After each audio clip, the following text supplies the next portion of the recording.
The day after Christmas, I ended up burying 3 children, a husband, 2 sister-in-laws, and a cousin. I was at work. I received a call from my brother-in-law, and the call went as he said in a panic mode, "They're on fire." And I'm like, "What do you mean?" He said, "They're burning. They're on fire." He's screaming. At the funeral, everyone's crying, but I'm the one consoling everybody because I know where my babies went to. So I'm trying to tell them they are back at home with the Father because my grandfather always taught me God lends us children. Feeling good, feeling right, every day, every night. Come on. I got joy in my life, in my life. Oh yes I do, yeah. I used to wake up feeling real stressed. Now I wake up feeling real blessed. I'm in the sunshine and living my best life. There for a minute I was feeling real rough, until I saw that what I had was enough. I didn't know that I could love it this much, but I'm feeling good, feeling right, every day, every night. Cause I got joy in my life, yeah.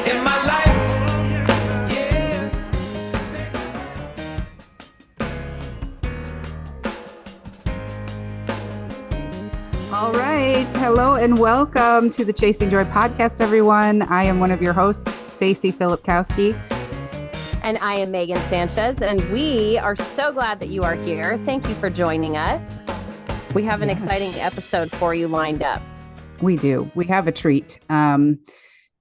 Mostly just because of the way I met our guest that's coming on today, who is Michelle Dasso. And today we're going to talk about kind of a heavy topic, but I think that you will be inspired. I think that it will help you to, if you're going through a hard time, sometimes our problems in life, we get upset on the little things, right? And then we're quickly reminded like, well, my problems are really not that big of a problem. Not to take away from everyone's pain and the things that they're going through, because whether they're big or small, it hurts and it's uncomfortable. But sometimes we just need that reminder that through the darkness, there is somebody that is by our side the whole time. And he didn't promise that we wouldn't go through hard things, but he did promise that he would never leave us through it. So we are going to talk to Michelle today. We're going to kind of just tell you a little bit about how we met. Megan and Michelle are actually meeting for the first time today. So just like a bunch of you. Hi, Michelle. Yeah, let me get her on here. Okay. Hi. Hi. Welcome to the Chasing Joy podcast. We're so excited that you took time out of your day. I know you are busy, just like the rest of us, but we truly appreciate it. And I think our listeners are going to be blessed today. Well, thank you for having me. Yeah. So I'm going to start by telling this miraculous story about how Michelle and I met years ago. Gosh, I don't even know, probably 2013-ish, 2014. Somewhere in there, 2014. Okay. A friend of mine and I were downtown Detroit, and we were filming at the time we thought, it was a documentary. It never went anywhere. That's a whole nother day of a podcast. But at the time we were downtown and we were just kind of stopping at different spots, and we were interviewing this couple outside of a bar. And what I find really interesting is that almost anybody you talk to is willing to discuss angels. You ask them about angels, they'll talk about it. You mention the name Jesus, a lot of people run for the hills. For whatever it is, a lot of people believe in, angels, but they won't go the step further and believe in God. And I'm always very confused by that.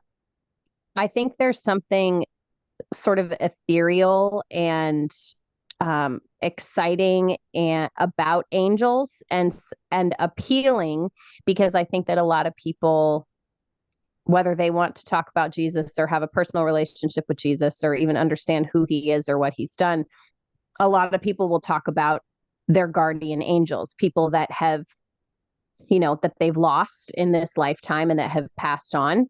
And I think they want to believe that, those that they've lost become like their guardian angels and are looking out for them. So that's a lot of the belief system. And so you make a good point. People will talk about it because I think that there is that element of hope where they are saying, I believe in something. And so maybe they aren't quite fully there, but they're like working towards being able to understand what it looks like to have that personal relationship with Jesus, because it's maybe starting from that place of angels. So like you said, people will talk about angels. So you were talking about angels with this couple. Yeah. So they were standing outside this bar. They had been drinking, but we were interviewing them and we said, do you believe in angels? Do you believe in guardian angels? Do you believe that there are people that are looking out for you, something other than us? And they were very open to be talking to us, and they were telling us these stories. And we were literally talking about I think the girl was saying something like, I do believe that God or something sends these things to us in these moments when we need them the most, and that you do encounter angels on a daily basis without realizing it. Well, at this exact moment when we were having this conversation, I hear my name being called, and we're in downtown Detroit, and I'm like, I don't know anybody down here right now, so I kind of ignored it because she was just calling out Stacy. But then I hear my full name. She's like, are you Stacy Filipkowski? It's like, wait a minute. So I turned around, and I'll let you, Michelle, say what happened next as to why were you even calling for me? Mm-hmm. Well, I was in Detroit visiting some family, and I just wanted to walk around. So my aunt took me downtown, and we happened to come up on a statue. So I was questioning her about the statue, and it was a purse sitting there. So I was like, oh, do I want to touch it? It's kind of scary because you never know what's going on. So something said, pick the purse up. I picked the purse up, and I looked in the wallet, and I seen her driver's license. So my aunt was like, okay, well, what are we going to do? I said, well, obviously this person was just here, so I'm about to start screaming their name. My aunt was like, you're crazy. I said, well, I would want them to do it if they picked up my purse. So I just start screaming as she said, Stacy, Stacy. Nobody responded. So I started saying her full name, and finally she answered me. And I said, are you missing something? So she's like, I don't know. Looking around, I said, is this yours? And it was her purse. And that's how we met. So you missed something. Yeah. Whoops. Maybe. Just my whole life, I tell you. Your brain. My brain. Yeah. Oh, everything.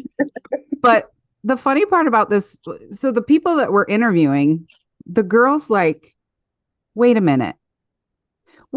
So you're telling me that as we're standing here talking about angels and how, God places them in your life, this woman just drives up in the middle of Detroit, which, mind you, like, we're in Detroit. Anybody could have just taken that purse and run with it. Yep. I think my camera was in there. My wallet was in there. And everything. Yeah. Your money. You yeah. Oh, yeah. Yeah. I was shopping that night. And you could have, and I wouldn't have even known it probably till I got home. So, so it was such a pivotal moment, and it's sad because I had all of this on film, and it all got lost when YouTube shut my account down. I have it. What? Yes, I do. Are you kidding me? I have it.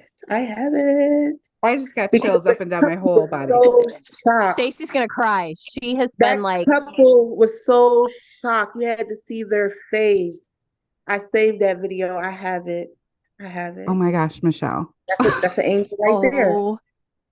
I am. I'm like, oh my gosh. Okay, a little hot right now. A little hot. Wow. I mean, I have talked about this for so long and been like, I can't believe that they shut, I can believe that YouTube shut me down because they didn't want the truth to be out there. And well, that's amazing. And now we'll be able to share that with you guys, which is awesome. Oh my gosh. Wow. Oh my gosh. Okay. All right. Well, so that's how we met.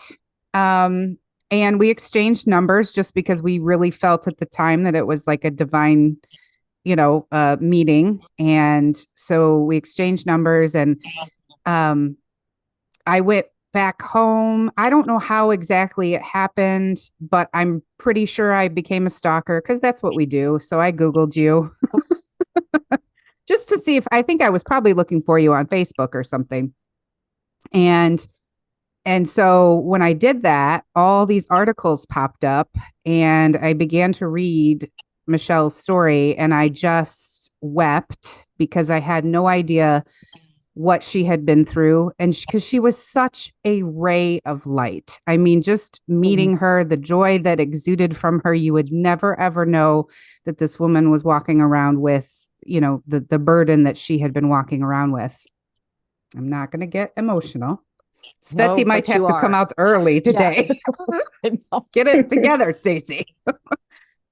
So I'm going to let you kind of tell the story of what you have been through, and we'll talk about how you have been able to stay joyful and stay just like you bring a light wherever you go. And only through Jesus could that happen with what you have been through. So I will let you take the stage and tell your story. Well, foremost, I want to just thank God because, it was through his strength that I was able to make it through what I made it through. So the day after Christmas, I ended up burying 3 children, a husband, 2 sister-in-laws, and a cousin. I was at work. I received a call from my brother-in-law, and the call went as he said in a panic mode, "They're on fire." And I'm like, "What do you mean?" He said, "They're burning. They're on fire." He's screaming. So once I gathered my composure, I called someone else to see what was going on. And I had just had a baby. He had just turned 1. So they were throwing a Christmas party for him, which I couldn't make it because I had to work. And his dad wasn't supposed to be there, but the brother ended up switching shifts so he could be there. So at least one of the parents could be there. They were at my mother-in-law's house, which I didn't even know that she had moved across the street. Because like I said, I was always working, so I haven't had time to get over there. But anyway, they were in the basement and the house was being remodeled. So there were no steps leading from the basement up to the main house. There was only one entrance, which was the side door. They had a kerosene heater, and they sent one of my sister-in-laws to the gas station to get some kerosene. I'm not going to mention the gas station because I'm not allowed to mention it. But anyway, when she went, she asked the attendant to help her because, she never went to get kerosene before. Well, the attendant never helped her, so she tried to do it on her own. And unfortunately, she put gasoline in the can instead of kerosene. So she takes it back to the party. And from what I'm told, the kerosene heater is near the door. And they begin to fill it. For the matter of minutes, they said it exploded. It was a house, basement full of people. A lot of people were able to get out. 2 of my children were asleep. So my husband at the time tried to, get all the kids and his sisters, out of the house. But somehow when it exploded, it ended up blocking the door. So the cousin tried to move it. And unfortunately, he was the one who was burnt completely because he actually touched everything. Everybody else died from the smoke innovation because he technically saved them from burning. So I was told by one of the people who was running out that The kid's father said if he couldn't get all of them out, he wasn't going to choose. So he took all the children and he ran into the shower and turned the water on and was just praying help would get there in time. Unfortunately, help didn't get there in time. And then I was told about an hour later that one of my kids was still alive, still fighting. Got to the hospital, and as soon as I walked into the hospital, he passed away. And it was the baby. And I thought it was my older son because our bond was just that strong. But it was the baby. He was fighting. He was fighting hard. So after that, talk to family, talk to friends. I said, there's no way that we're going to have separate funerals. All 7 were together. All 7 are going to be laid at rest together. So the community got together. Several celebrities got together. Even Obama sent something, and we got them all buried together. And, that made me feel very good. I was very grateful that we was able to keep them together. Since then, well, let me get back to the funeral. At the funeral, everyone's crying, but I'm the one consoling everybody because I know where my babies went to. So I'm trying to tell them they're back at home with the Father because my grandfather always taught me God lends us children. He doesn't say this child is for you to keep. Mm-hmm. And what helped me was when I had my first child, it was because I never felt unconditional love because I went through so much. So that child gave me unconditional love. And then my daughter came. She was a little me, which made it even more exciting. And then when the last baby came, like I said, he was 1, but he was so advanced. And I'm like, what's going on? But that was just God letting me know, you asked for unconditional love. I gave it to you. Now I need them back because I have something else I need them to do. So that's why I was good at the funeral. I was able to help everybody else. Since then, I became a foster parent because there are a lot of kids out there who needs love. And I miss being a mommy, which I'm always a mommy. Mm-hmm. But when I tell people, they say, well, how many kids you have? I say I have 3 angels. They get confused. Mm-hmm. So then I have to go into the story. But they are my guardian angels. So I have 3 angels. And right now I have 3 foster kids.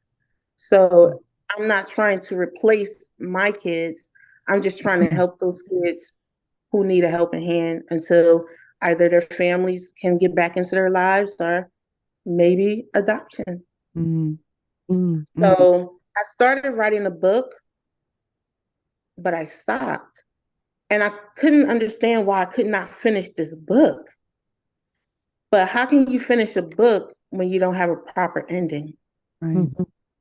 So I'm like, God, I'm trying. I got chapters. I'm like, what is going on? Because my story didn't stop there.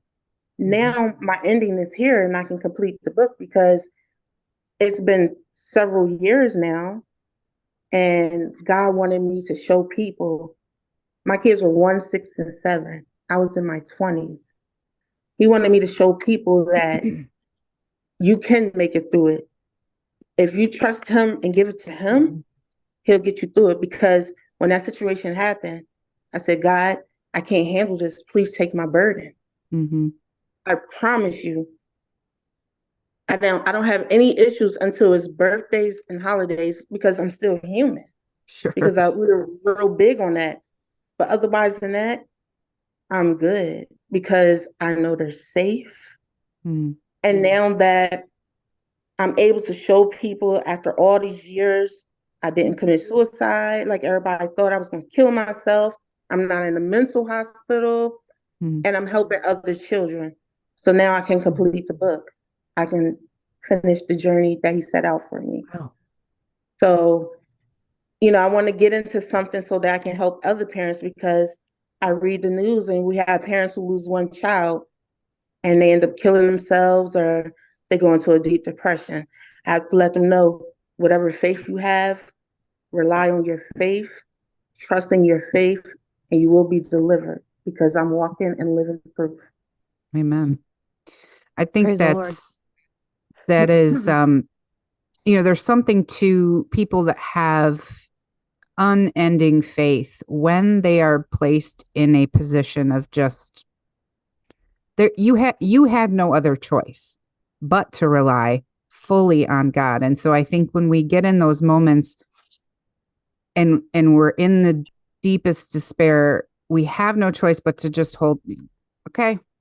And I've seen it happen where, like you said, you were the one that was consoling other people because you literally had no other choice but to give everything that you were going through to God. And he clearly carried you through that. And I don't want to like make a comparison or anything like that in my loss versus your loss. But my father did pass away in June, and there was this, and I'm just making the comparison. I witnessed and felt it myself. The morning that he passed, I'm a photographer, and I had to photograph a wedding that day. And both of my sons are on my team. They're videographers and photographers. And so they were working it with me. And I found out at 8 a.m. that he passed away, and I had to be at the wedding at 10 a.m. So all day I had to deal with that, but I also had to keep it from them because I couldn't tell them that he had passed because they had to work the whole day. So all day I was in my job, keeping it together. And every person that I've told the story to has been like, there is no way I could have done that. And I say, yes, you could. There was a piece that I cannot explain. I kept thinking like, maybe I'm in shock. Maybe I'm like, why am I not crying? Like all these things. And it was because in that moment, I had no choice but to give it all to God and let him handle that situation and walk through that day. And so I've experienced what that feels like, not what you went through, but, that type of peace that you get. And man, it's amazing to see what the Lord is doing in your life. And I would love for you to just at least share with us the names of your babies. I think we all need to know what their names and their ages were. Okay, so Ramir Marquise Wright Doso, 9/14/2000. Miriam Ayana Doso, 1/27/02. Zaire Xavier Tier Wright was 6/28/07. Okay. Yeah. Thank you. You're welcome. I have a question for you. Yes, ma'am. During your grief process, because I know that grief is something that I think you do from the time that you lose someone that you love. I think there is a process that you go through probably until you die. Like the Lord takes you home. I think that your remaining time, you are trying to figure out how to live this life with part of your heart missing. And so that like grief that takes you through, did you find, well, I have two questions, but one, I'm going to ask this one first. Okay. Did you lament the way that Job did unto the Lord, where you were just at one point, was there a part of you that was like, Lord, I love you. I want to be obedient to you. Like, why did you take my babies? Did you have that moment ever? And if you did, how did you feel that like he pulled you out of that? Or on the flip side, if you didn't, what was it that was really pulling you through? Was there a scripture, or maybe it was like worship music or something that like there were things you kept coming back to hold on to? Well, to answer your question, Megan, still to this day, I never asked God or questioned God why. Mm-hmm. Because we all have to remember that when we were born, we also had an expiration date. Mm. So no matter what we do, we're still going to come up on that expiration date. Mm-hmm. What I did do was thank him for the time that he did give them to me, because they brought a lot of joy in my life. Even though sometimes they were bad, but they brought joy in my life, and I will have those memories forever. And, I'm just grateful for that moment, because some women don't even get the opportunity to be a mom. So I was just grateful I got that opportunity. Well, you are a better Oh, person than me.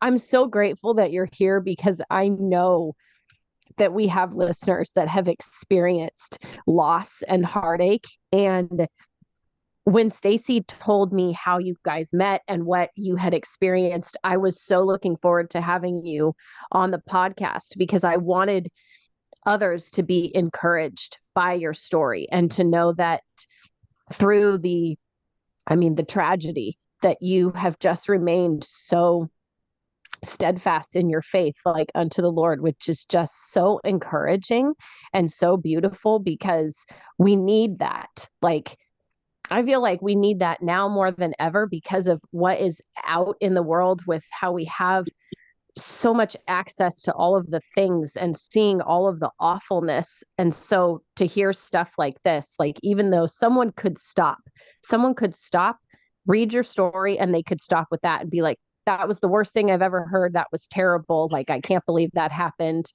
But like you said, you've been writing this story and you haven't been able to complete it for this length of time, because the Lord said, we're going to put a pin in it, because like, we're still writing the story. And I think that's what people need to remember, is that like, the tragedy, it doesn't stop with the tragedy. It's that the Lord has carried you through this tragedy and into today, where you are able to offer that unconditional love to those 3 babies that you have now. And Lord willing, they will get to be yours permanently this side of heaven. So we will definitely be praying for that. Yeah, most Yeah, definitely. it's just amazing, because just a couple of days ago, um, I was just praying. I was like, God, you know, I really want to, get my story out there. I'm ready. I'm ready to help. But I was like, I don't know how to go about it. And then I sent Stacy a message asking her to vote for me.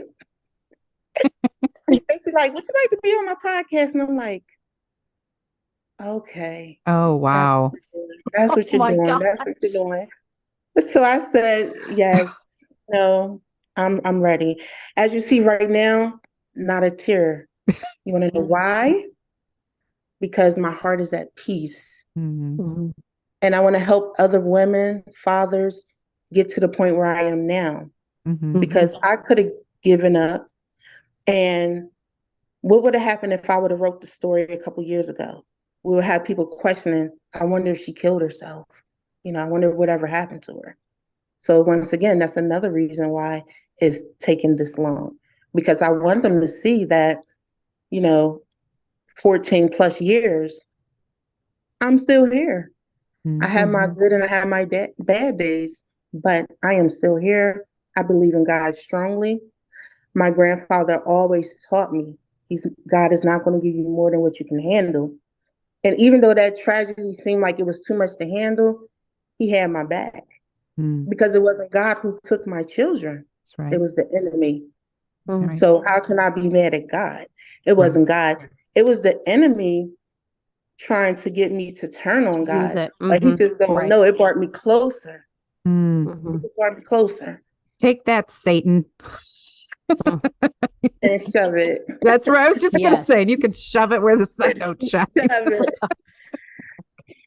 During these past 14 years, are there certain memory verses or, like I was saying, worship songs that you feel like could offer our listeners like some encouragement, that maybe they either flip to a verse in the Bible and like hold on to that dearly, or if there's like certain songs that you felt like were able to wash that like peace over you so that it was like keeping you aligned with the Lord? Is there something you could offer to our listeners? Yes, there is one in particular. Marvin Sapp never should have made it because people kept saying, "Oh, she's going to kill herself." Like they had bets when I was going to commit suicide, when I was going to go into a crazy hospital. So never should have made it. Yes, that is the song. Okay. Because yes, I made it. So when someone tells you you're going to fail or you ain't going to be able to get through it, yes, you can. And yes, you will. Amen. Remember who the higher power is and don't let the enemy tell you otherwise. Yeah. So I'm here and I made it. And we are so thankful. You know, I think about, there's a saying that says, the Lord didn't spare Daniel from the lion's den, but how does it go? He didn't spare him from the lion's den, but he let him through it. I think is it. And that's something that we need to, I think, remember all the time. We don't know the reason for this life, and we won't know that until we're on the other side. We won't have those answers. There are mysteries of God that we do not know. But knowing that he is with us in these moments to bring us through. And like you said, he didn't take your children. The enemy's sole purpose is to kill, steal, and destroy, but the Lord will always make those situations for the good. And so we see what he's doing in your life, and we see that, yes, he had to take those babies home, only he knows why. But now he's going to turn that into you being able to help other babies that might not have a good life here. And I was going to say that, he called my kids home because he knew they were good. And he needed me to have room to help others. Like I said, my children were good. They didn't want for anything. They were wonderful. And their job was completed. It was to show me that I could do it, that I could be a good parent, that I can help, that I can nurture. And so when I had the opportunity to do foster care, which was kind of rough in the beginning because, of course, you had people saying, well, do you think she should be a foster mom? She lost her kids. Are you sure she's going to be able to handle that? But God got me through it. I got that certification. I'm here. I think you're the perfect person for that, really. Yeah. Truly. And I was going to ask you how, I know there's like limited information you can share about like the babies, but how long have they been with you? Can you tell us that? The information I can share is I have 3 girls. Okay. I got one of them. Well, let me start with the very first one. The very first one I got, she was 4, Caucasian. My second one, African American, 12. The 4-year-old, I had her now 5 months. The 12-year-old, 4.5 months. And then I got a phone call that the 4-year-old had a newborn sister. I got her at 5 days when she actually turned 4 months on the 30th. So, yeah. Wow. Okay. Awesome. Well, is there like a length of time, like they are in, I would assume like your home is their like permanent foster home, and then hopefully you can work towards adoption. Is that like your hope and your prayer? Or are they looking to like, I mean, I know sometimes that the goal of the foster care system oftentimes is to help like, bring together the biological families. But is there a potential that these babies could become your children? It's a potential, like right now, get ready to go to court for the 2 youngest. So there's a great potential because when I signed up for foster care, I signed up with the option to adopt. Yeah. Okay. And like I told them, it doesn't matter race, sex, any of that. All kids need love. So fingers crossed, because y'all might be some aunties now. Get ready. Well, we will sweet. Definitely be praying for that. And I would like to extend when that book is done, not only come on this show again, but we do put on, and our hope is that we're going to put on another women's conference. The last one we did was virtual, but we want to do an in-person one. And I know that we did talk about, everything again is finding joy in. And so we would love to have, a breakout session that is finding joy in grief. And that might be a great place for you to tell your story. So by you texting me that day, I mean, the Lord is definitely answering your prayer and saying, yes, it is time, Michelle. It's time to tell your story. Yes. Yes, it is time. And I wanted to, sorry. I did want to say one last thing. You're in a competition. That's why you texted me. Tell me about the competition, because we need all of our listeners. 40 and Fabulous. Heck yeah. 40 and Fabulous. I love it. It's a contest called 40 and Fabulous, over 40. And actually, it's for women who are over 40 to just get out there and let the world see that, yes, we're older, but we're still beautiful. We're still keeping it together. And also part of the contest, you can, submit a free vote every day for the person that you're voting for. Or you can also, buy some votes, which the votes will go towards the person you're voting for, but also whatever money that you spend will be donated to the Breast Cancer Foundation. So it's a win-win. Oh, okay. And I'm fighting because round 1 is almost over on the 19th. And I went from 8th place and I'm in 4th place. And I got to get up there now before the 19th so I can move to round 2. So I need your help. Get me up there now because I am 40 and Fabulous. And, it's time to get a win. I need a win. Yes, you do. So we'll put the link. We'll put the link in our. I was going to say in our comments. Yeah, I appreciate it. And to whoever votes for me, I appreciate it and I thank you.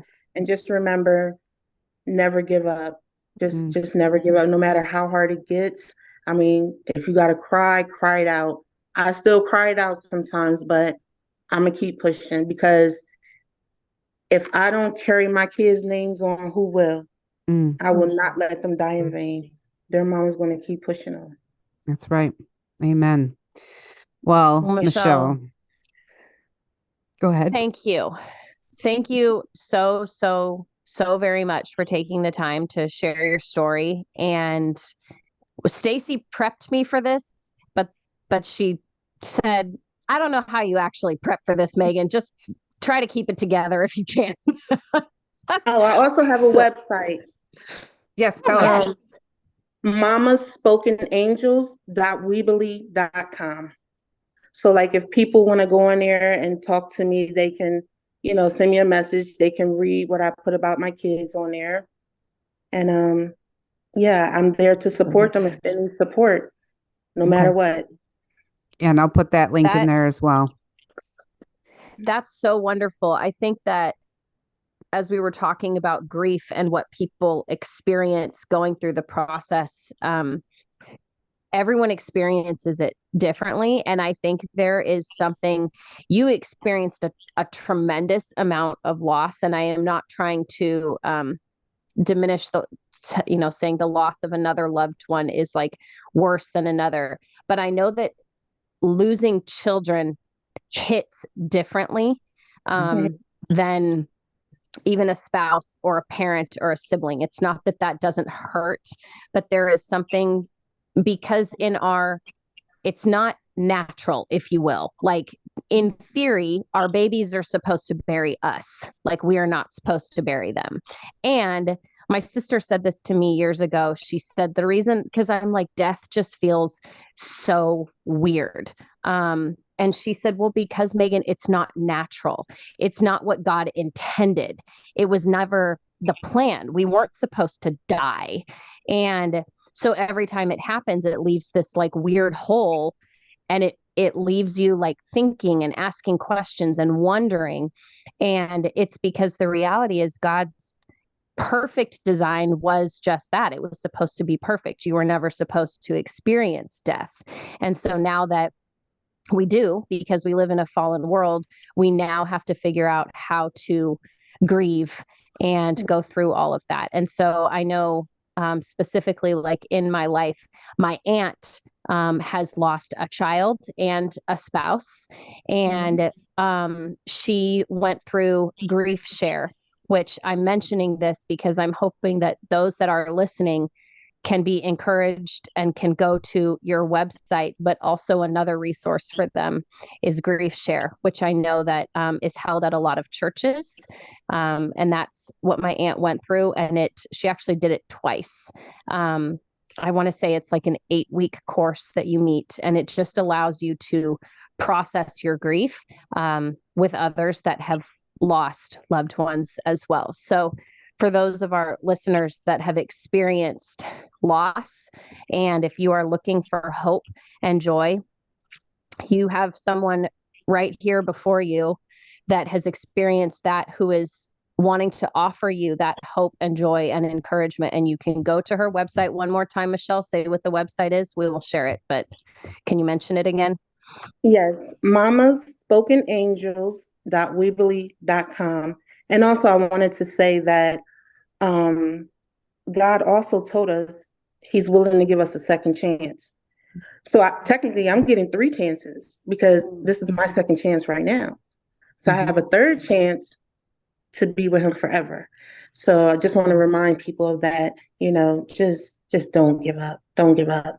And, just remain positive and keep your faith. Keep your faith. Keep your faith. Because right now I got 3 guardian angels with me. Because if you know some of the stuff I've been through, and I'm like, how I get past that? How? That's because God said they got your back. They're with you all. So thank you, Michelle. Thank you. Well, that's it for today's episode. Thank you for joining us, and we hope that this has given you a second chance if you're going through a hard time, and that to know that you can get through this. And we want you to remember that through the good, the bad, and the dumpster fires, we can still choose joy. That's right. Yeah. And angels are real. That's right. Angels are real. And we're going to be able to show you the story.